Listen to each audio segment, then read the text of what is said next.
ఇప్పటికే కౌంటింగ్ కేంద్రంలోకి అభ్యర్థులంతా కూడా వెళ్తున్నటువంటి పరిస్థితి కనిపించింది. మనతో మాట్లాడడానికి అభ్యర్థి హర్షవర్ధన్ రెడ్డి ఉన్నారు.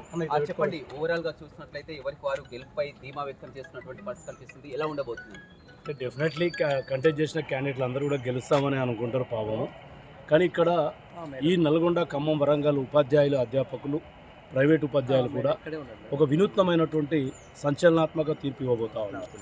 ఎందుకంటే ఒక 18 సంవత్సరాలుగా ఇక్కడ ఎమ్మెల్సీ ఎన్నికలు జరుగుతూనే ఉన్నాయి. 3 సార్లు అయింది ఇప్పటికీ, 6 ఏళ్ళకోసారి. కానీ ఎక్కడ వేసిన గొంగళి అక్కడే సమస్యలు పరిష్కారం కాకపోగా కొత్త సమస్యలు వస్తుంటే కూడా పట్టించుకొని వ్యక్తులే ఈరోజు మళ్ళీ పోటీ చేశారు. అంటే గతంలో ఎప్పుడు లేనంత విధంగా అయితే ఈసారి అయితే ప్రచారం కొనసాగిందని చెప్పవచ్చు. ఎందుకంటే పీఆర్టీయూ నుంచి ఎక్కువగా అనుబంధ సంఘ వాళ్ళు ఉన్నట్లు. ఎందుకంటే బీజేపీ నుంచి పోటీ చేసినటువంటి సర్వోత్తమ్ రెడ్డి కానీ, గతంలో పూడి రవీందర్ కానీ, మీరు కానీ, శ్రీపాల్ రెడ్డి కానీ అంతా కూడా ఆ పీఆర్టీయూ నుంచి ఉన్నారు. ఈ పీఆర్టీ అంతా ఉంటే తమకు సిట్టింగ్ ఎమ్మెల్సీగా ఉన్నటువంటి యూటీఎఫ్ తమకు లాభిస్తుందని కూడా అతను అంచనా వేస్తున్నారు. అంటే మీరు అన్నది వాస్తవమే, కానీ యూటీఎఫ్కి ఎటువంటి పరిస్థితులు లాభించదు. బికాజ్ యూటీఎఫ్ అనే వ్యక్తి గతంలో 6 ఏళ్ల కిందట ప్రశ్నించే గొంతుక, పోరాడే గొంతుక. అంటే యూటీఎఫ్ అనగానే ఒక లెఫ్ట్ భావజాలం, పోరాడతారు, ప్రశ్నిస్తారని. ఆయన అది ఎక్కడ కూడా చూపించలేదు. ప్రభుత్వానికి తొత్తుగా మారి కేసీఆర్ గారిని పొగడ్తలతో ముంచెత్తి చివరికి కేటీఆర్ను కూడా శాసనమండలిలో పొగిడినటువంటి వ్యక్తి ఆయన. ఎక్కడ గత ప్రభుత్వం తీసుకుంటున్న ఉపాధ్యాయ వ్యతిరేక నిర్ణయాలను ప్రశ్నించకుండా ప్రస్తుతించినటువంటి వ్యక్తి నర్సిరెడ్డి అసలు పోటీలోనే ఉంటాడని నేను అనుకోను. సరే, మీరు అన్నట్టు పీఆర్టీ, మేము నలుగురం కూడా పీఆర్టీ స్మెల్ ఉన్నటువంటి వాళ్ళమే. సర్వోత్తమ్ రెడ్డి గారు కానీ, పూల రవీందర్ గారు కానీ, శ్రీపాల్ రెడ్డి గారు కానీ, నేను 2010లోనే ఈ పీఆర్టీ పోగొడలను అటు ఒక పెత్తందారీ వ్యవస్థలాగా కింద ఉన్నటువంటి టీచర్లను పట్టించుకోకుండా పైన లాబింగ్లు, పైరవీలు, డబ్బులు సంపాదించడాన్ని వ్యతిరేకించి నేను 2011 ఏప్రిల్ 9th రోజే పీఆర్టీ తెలంగాణని ఉద్యమం కోసం స్థాపించినటువంటి వ్యక్తిని. అంటే నాకు ఆల్మోస్ట్ ఒక 14 సంవత్సరాల కిందటనే ఈ పీఆర్టీతో బంధం తెగిపోయింది.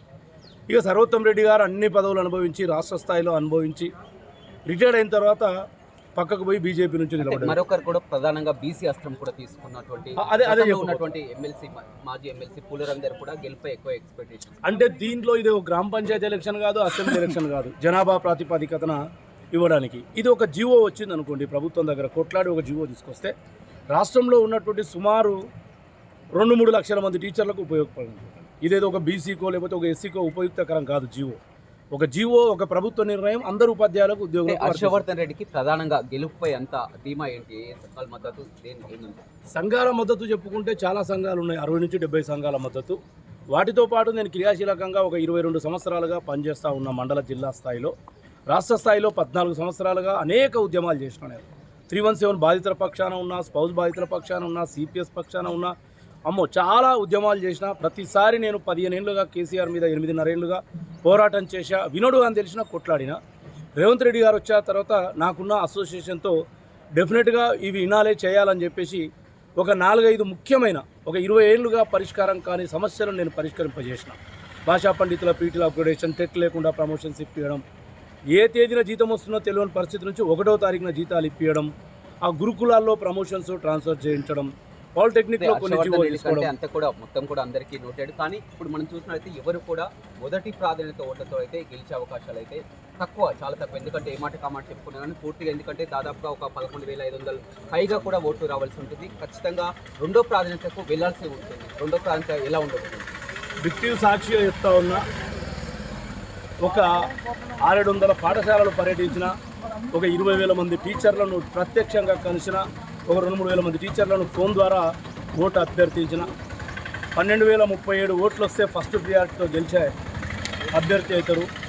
సుమారు 12,000 నుంచి 13,000 ఓట్లతో నేను మొదటి ప్రియారిటీతో గెలుస్తూ ఉన్నా. It's not a confidence, it's teachers confidence. డెఫినెట్గా మార్పు కోరుకుంటున్నారు ఏ సెక్టార్లో చూసినా. ఎందుకంటే సోదరులారా, మా దగ్గర అనేక సెక్టార్లు ఉంటాయి. School education, aided schools, polytechnics, గురుకులాలు, భయంకరంగా ఉంటాయి. మీరు ప్రధానంగా గెలవబోతున్నారని ధీమా వ్యక్తం చేస్తున్నారు. మీకు పోటీ ఎవరితో ఉండబోతుంది? నేను పోటీ గురించి అయితే ఇప్పటిదాకా ఆలోచించలేదు. కానీ సెకండ్లో ఎవరు ఉండబోతున్నారు? మేబీ పూల రవీందర్ ఉండొచ్చు అని నేను ఎక్స్పెక్ట్ చేస్తా ఉన్నా. నర్సిరెడ్డి గారు అసలు పోటీ కాదు. శ్రీపాల్ రెడ్డి ఖచ్చితంగా. శ్రీపాల్ రెడ్డికి సంఘాన్ని చూసుకొని చెప్తున్నాడు ఆయన, కానీ ఆ సంఘం బీటలు వారింది.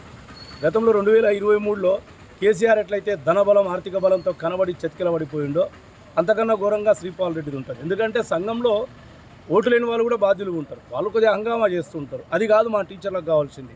టీచర్ల కోసం ఏం చేసినాం అనేది ఇవాళ ఆలోచిస్తున్నారు, దానికోసమే నడుస్తా ఉంది. రైట్, చూడొచ్చు హర్షవర్ధన్ రెడ్డి ఇండిపెండెంట్ అభ్యర్థిగా పోటీ చేసినటువంటి హర్షవర్ధన్ రెడ్డి ఖచ్చితంగా గెలుపొంది తీరుతాం, మొదటి ప్రాధాన్యత ఓట్లతోనే గెలుపొంది తీరుతాం, నా పోటీ కూడా శ్రీపాల్ రెడ్డితో ఉండదు, నర్సిరెడ్డితో ఉండదు, ఏమైనా ఉంటే పూల రవీందర్తో ఉండవచ్చు, ఖచ్చితంగా గెలిచి తీరుతామని కూడా హర్షవర్ధన్ రెడ్డి చెప్తున్నటువంటి పరిస్థితి కనిపిస్తుంది. Over to studio.